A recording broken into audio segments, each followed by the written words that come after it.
you ready for another comedian? Yeah! Coming up is Dave Bergman. Oh, good evening. Well, we all knew that was going to happen. I'll deal with it after myself. I have been living with my girlfriend for almost 3 years, so things are getting pretty for realsies.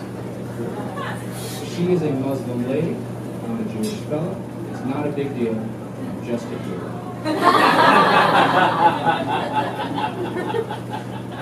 Really, the only Muslim thing she does is not eat pork. And the only Jewish thing I do is share a tiny area to live with a Muslim that most people like more than me.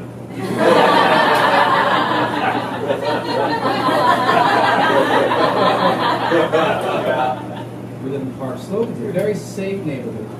But a couple months ago, a guy moved into the unit directly below us, and he's got 3 teardrop tattoos. So I was freaking out. My girlfriend didn't understand why she ain't about that. So I had to explain to her that 3 teardrop tattoos means this guy has been to prison, and while he was in prison, he was very sad.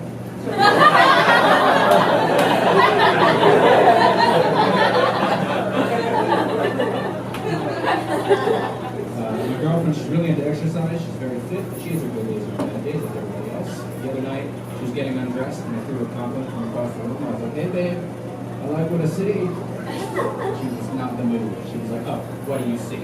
Fat girlfriend?" Whoa.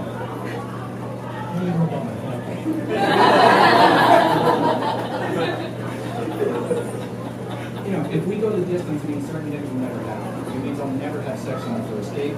It's something I've never done. And it's because I always plan first dates on mutual trust. It's her neighborhood, she gets home field advantage. My neighborhood, 2 options. At that point, you might have to be like, you know, this bar is near my apartment, which is where I keep my peace.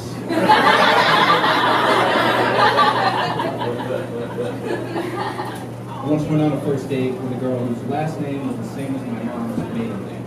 So I had to find out if we were related without her knowing that was a possibility. So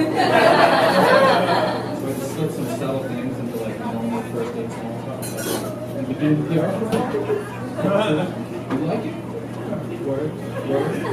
What's your dad's mom's name?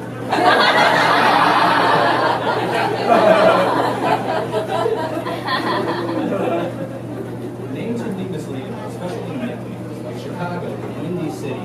That's actually a reference to its politics. In terms of average wind speed per year, it's not one of the 100 windiest cities in America.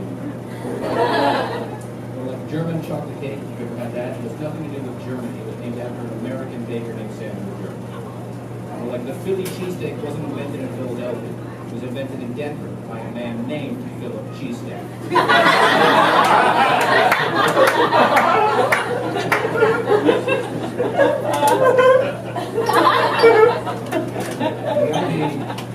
You gotta be careful what you name things. Like, I have a friend named Matt.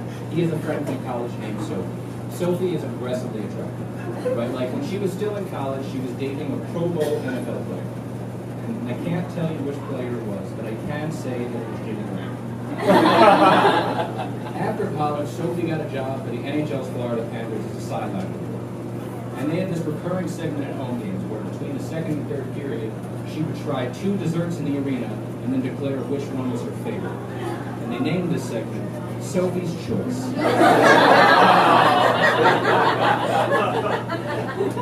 I would love to have been there at the meeting when she pitched that. Like, okay. You know that novel where like a mom has to choose which of her kids die in the Holocaust? It's like that, but with donuts. My friend's grandmother is a Holocaust survivor, and she just got on Facebook for the first time at the ripe old age of 90. Because you are never too old to waste whatever time you have left. And she meant to send my friend a message that said, "Hey, send me pictures of your kids." But instead, she accidentally posted a status that said, "Hey, send me pictures of your kids."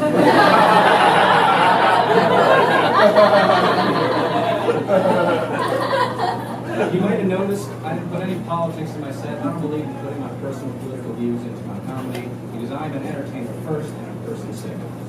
A lot of actors, though, they'll be throwing out their political opinions all the time, and that bothers me. Because you know when there's like a commercial, and you have people giving testimonials for the product or service, and someone in the corner, they have to say real people, not actors. Because actors are not real people. What? Oh, there is a leak in the ceiling, and that will in no way affect the set that I'm taping right now. Anyway, back to the momentum I had. The only actor with political opinions to put their money where their mouth was John Wilkes Booth. Please ignore the horrific evil. I will remind you all that I cannot do this here. But you can see on the tape, the middle of the audience has disappeared. Anyway, if you recall my hilarious line about John Wilkes Booth,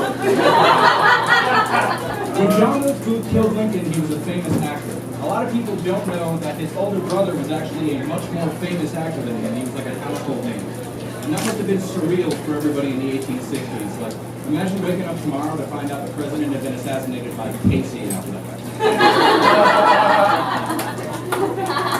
I'll tell you, I went through a lot of Baldwins before I figured out your punchline.